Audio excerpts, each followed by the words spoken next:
एक तरफ बलदियाती इंतखाबात जो हैं वो करीब आ रहे हैं, जबकि दूसरी जानब पाकिस्तान भर में नए सूबों के हवाले से जो बातें ज़ेर गर्दिश हैं उसमें अब जो है वो शिद्दत आती जा रही है। जब तक हमारे मुल्क में इलेक्शन यानी वोटिंग का निज़ाम ठीक नहीं होता, तब तक इन तमाम तर चीज़ों से शायद कोई उतना खातर खा फ़ायदा ना निकल सके जितनी तवक्को की जा रही है। आप पिछले पाकिस्तान भर में जितने भी इलेक्शंस गुजरे हैं, खास तौर पर जो जनरल इलेक्शंस हैं, वो बेबहा कमियां, कोताहियां, खामियां नजर आएंगी। और सबसे बड़ी चीज ये कि जो भी हुकूमत आती है वो हुकूमत आती अवाम के वोटों से नहीं है, बल्कि वो लाई जाती है।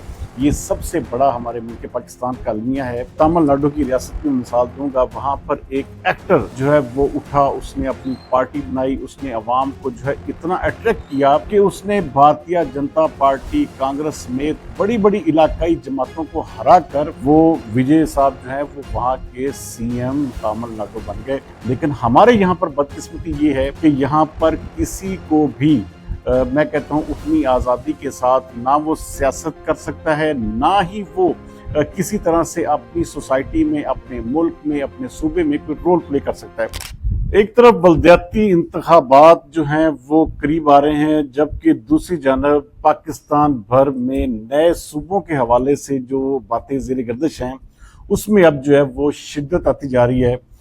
लेकिन मैं एक बात इसमें ज़रूर कहूँगा कि जब तक हमारे मुल्क में इलेक्शन यानी वोटिंग का निज़ाम ठीक नहीं होता, तब तक इन तमाम तर चीज़ों से शायद कोई उतना खातर खा फ़ायदा ना निकल सके जितनी तवक्को की जा रही है। आप पिछले पाकिस्तान भर में जितने भी इलेक्शंस गुजरे हैं, ख़ास तौर पर जो जनरल इलेक्शंस हैं, उनको उठाकर देखेंगे तो उसमें आपको बेबहा कमियां, कोताहियां, खामियां नजर आएंगी। और सबसे बड़ी चीज़ ये कि जो भी हुकूमत आती है वो हुकूमत आती अवाम के वोटों से नहीं है, बल्कि वो लाई जाती है। ये सबसे बड़ा हमारे मुल्क पाकिस्तान का अलमिया है। इसको जितनी जल्दी ठीक कर लिया जाए मेरे ख्याल में बेहतर है।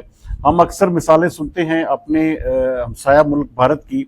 आप देखें कि तमिलनाडु की रियासत की मिसाल दूंगा, वहाँ पर एक एक्टर जो है वो उठा, उसने अपनी पार्टी बनाई, उसने अवाम को जो है इतना अट्रैक्ट किया कि उसने भारतीय जनता पार्टी, कांग्रेस समेत बड़ी बड़ी इलाकाई जमातों को हरा कर वो विजय साहब जो है वो वहाँ के सीएम तमिलनाडु बन गए।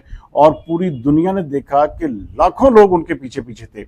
ये सबसे बड़ा सबूत है कि जब अवाम जो है वो किसी लीडर या पार्टी के साथ जुड़ती है तो फिर इस तरह से वो इनकलाब ले आती है। लेकिन हमारे यहाँ पर बदकिस्मती ये है कि यहाँ पर किसी को भी मैं कहता हूँ उतनी आज़ादी के साथ ना वो सियासत कर सकता है, ना ही वो किसी तरह से अपनी सोसाइटी में, अपने मुल्क में, अपने सूबे में कोई रोल प्ले कर सकता है।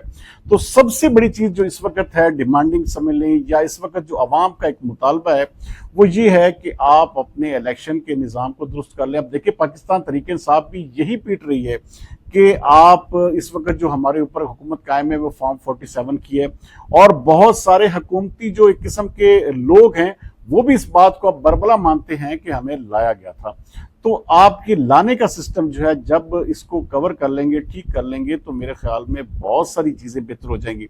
अब देखें, अब नए सूबे बन रहे हैं। मैं कहता हूं कि ये इंतहाई खुशाइंद बात है कि इसमें मेरे और आप जैसे लोग भी अपनी किस्मत आजमाई करके, जैसे ये फैसलाबाद है हमारा, तो इसका अगर सूबा बनता है तो कल कला को अगर कोई मेरे जैसा बंदा भी ट्राई करता है तो वो भी यहाँ पे सीएम बन सकता है, अपनी पार्टी खड़ी कर सकता है।